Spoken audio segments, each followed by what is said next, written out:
So today we're going to be cutting the fenders on the XJ just so that I can have clearance for the wheels whenever I do flex, because I'm currently running stock body on 31s. So once you get the fender flares off, all these little holes right here that you're going to see, these are all from the studs holding the fender flares on. All you got to do is take off the nut on the backside and then it comes right off. Alright, so whenever you go to cut the fenders, what I like to do is put a Sharpie line across this edge right here, just so that whenever you're cutting, it's a lot easier to notice it on whatever you're doing it.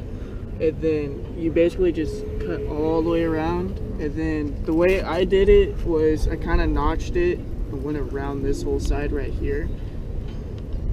And then there's a piece up here that you're gonna have to cut, and then on the front end where the fender meets to bolt onto the body of the car so it doesn't flap around, you're gonna have to cut that section out a little bit, and then you can always re-drill and re-tap your own screw and nut in there just to keep the fender on so it's not flapping on high winds.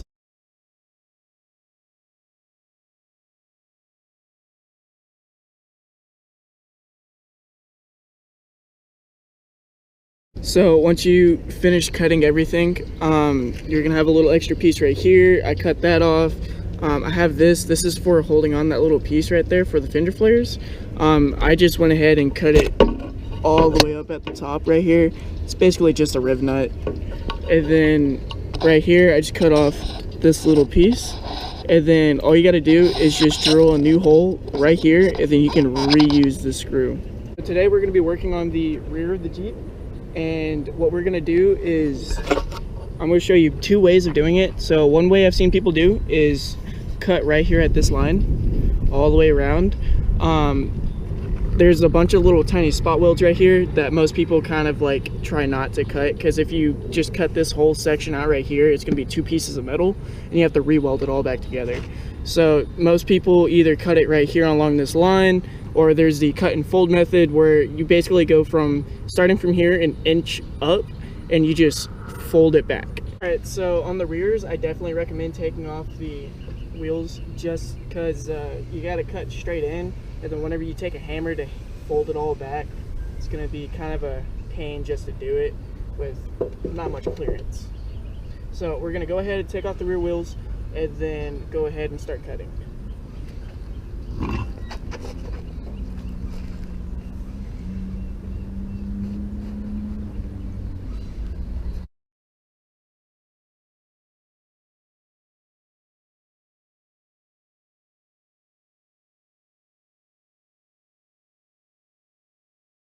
Once you have that one little piece cut off, basically what you could do is just go ahead and smoothen out the surface area, because as you can see on mine that I cut all this out, but some of it's still kind of there. You have like all these little sharp edges. You can just basically smoothen it out.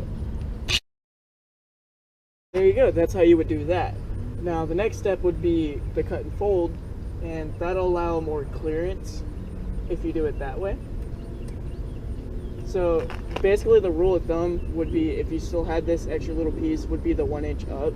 But if you go ahead and cut this out and then you do the cut and fold, you'll have less metal you gotta fold back up in there. Basically you would just cut up to this body line right here. Basically, whenever you, on a straight section, you can do less cuts than you can on something like a corner. On a corner, you're gonna, whenever you hammer it back, it's gonna wanna wrinkle and kind of like fold over itself. So I would do more cuts in there. I'm just gonna go ahead and just like cut a little bit at a time and then just fold that back. And then there you go. That's basically like the simplicity of it. So you want to basically fold it as far back as you can, just like butt it up against the inner window well and inside the inner wheel well basically. And then you are gonna chip the paint though on it, so what you could do is go ahead and go back over it with basically like touch-up paint so that the bare metal doesn't rust, or you can go ahead and like use a heat gun to heat up the paint and hope it doesn't cause it to peel whenever you fold it. But if you are going to use a hammer for the method of getting it back there, I would recommend a towel or a rag and a hammer that's not as heavy, like a light one, so you can work on it little by little all the way across, so that you can keep it all nice. I personally don't really care, so that's the reason why I'm using a big hammer without any cloth and no heat gun. Eventually this is going to get repainted and fixed up eventually. As of right now, I don't care.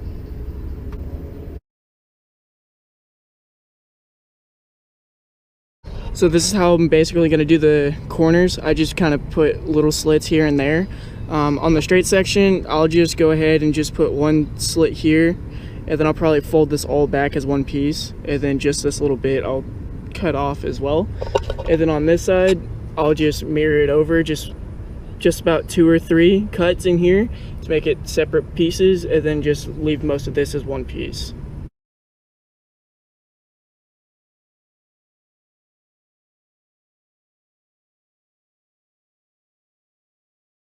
So here you go. This is the end result of a cut and fold on the rear and just cutting the front. Here you go.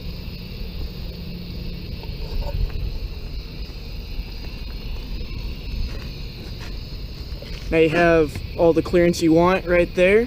And then if you get a lift on top of it, you get even more clearance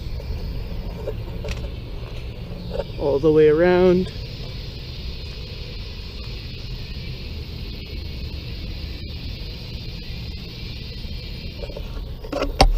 And that's it for the video. Now, if you want, feel free to go ahead and try and do it on your own. It's actually a lot easier than you think.